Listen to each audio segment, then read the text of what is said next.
This is a fan-generated show. If you would like to support us, please go to jamieglazov.com, and also don't forget to subscribe to our YouTube channel. All your support is greatly appreciated. Good evening. Welcome to the Jamie Glazov moment. Tonight, the Jihad in Paris and Jihad denial. Once again, we see Jihad striking at Western civilization. Now we've witnessed the horrifying Jihadi massacre in Paris. And once again, we see the denial in the West, and the denial that, as we know, is perpetuated by the left.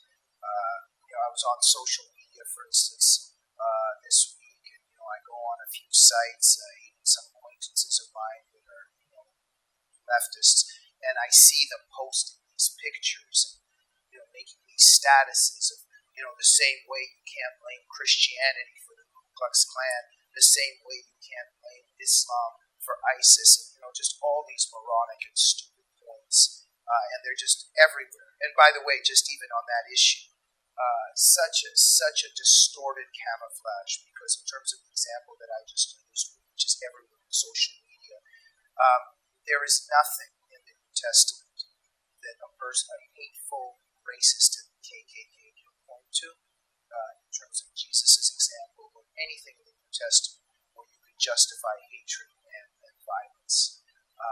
But this is not the same in Islam. So that analogy and that example is completely moronic and disingenuous, precisely because of what ISIS is doing is precisely what is in Islam. And it is precisely why ISIS is always referencing and referring to the Quran and to the Hadith when they engage in their violence and in their jihad.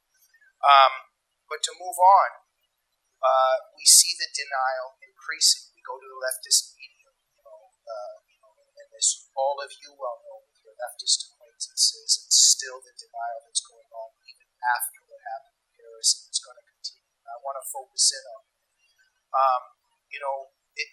what's interesting is that instead of decreasing, it increases. So the more that a population is under siege, the more that the denial increases, right? So, if we just give them a little bit more, we didn't give them enough hugs. If only we assimilated the Muslims in Paris a little bit better. If only we redistribute wealth a little bit better. If only Israel disappears or gives a little bit more land. If only America stopped its imperialism. We're always blaming somebody.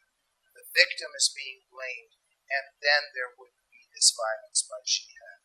And Kenneth Levin, a psychiatrist, has written a book, The Oslo Syndrome, masterfully explained this dynamic in terms of Israelis and how left-wing Jews operate, and how a lot of Jewish people in Israel, how they blame themselves, and how victims are blamed when they are under siege. And it's very important for us to be honest about this, because if we continue in this denial and do not point to this denial and to its dysfunctional pathologies, more disaster will be on the way. And so I just want to focus in a bit today on the Jamie Glazov moment into what constitutes this denial. How could it possibly be till even now, where these jihadis in Paris, and as we know, they were coming up to people, just executing them, boom, boom, boom, boom, killing all of them very, very nonchalantly, because they're just kafirs, and they themselves are announcing that they're doing this because of jihad and because they're waging war on non-Muslims and on the non-Muslim world. And yet in the West, we have these forces generated by the left, socially constructed discourse by the left, which says, no, this has nothing to do with Islam. So let's just crystallize what's happening here. Stephen Coughlin has analyzed and has shown in his book Catastrophic Failure, which is crucial for you to read. We're in a disastrous situation now, because the Muslim Brotherhood is literally framing our boundaries of discourse. It's forming our foreign policy. Our leaders are consulting the Muslim Brotherhood in terms of what kind of foreign policy to maintain. And our media, our culture, academia have all been very infiltrated by Muslim Brotherhood and Muslim Brotherhood front groups. So they are framing the way that we're allowed to think and the way that we're allowed to talk. And so this denial is heavily ingrained now in our culture, tragically enough. So when jihadis strike because of Islamic theology, right away we see an immediate leftist orchestra begin saying, oh, it's not Islam, it's not Islam, we just have to be more compassionate, we have to, give more money, or be more compassionate, or give up more land, whatever it is. The Muslim Brotherhood is behind this discourse. Look it up yourself on Google or whatever research methods you use. The Muslim Brotherhood itself created the term Islamophobia. They did it precisely because they knew that they could use it as a weapon to beat critics. Look up the International Institute for Islamic Thought. It's a Muslim Brotherhood linked group. And, the person that was linked to this Brotherhood organization himself has said that this is why they had done it. And this is the whole tactic of making yourself a victim while you're engaged in violence and taking control and capturing power. Often, always the case with totalitarian terrorist entities, how they use this monopoly of victimhood to achieve power and gain control in areas where they want to gain control. And the left on our side is just grasping, embracing this, because the left wants to destroy capitalism. The left wants to destroy its host society here in the West. It wants to destroy democracy. So there is a common ground between the left and our jihadist enemies in terms of destroying Western civilization. So the left is very much complicit in this denial and also perpetuating it. And here's the crux of the matter, too, as I talk to a lot of people, and I observe social media, observe how the left is thinking. A lot of people buy into this. It's very, very easy for them to buy into it. It's much harder to go against it. You see, us conservatives and the people who know the truth about Islam and who believe in the truth about Islam in terms of the threat that it poses, we face an uphill battle. You see, because for most people, it's much easier to believe that we can be part of the script. That it's just a very tiny minority of extremists that are engaged in this violence. That Islam is not a problem. We just, we share a little bit more. We do whatever they want. We accommodate things a little bit, and then the extremist problem will go away, and everything will be better. People are comfortable with that.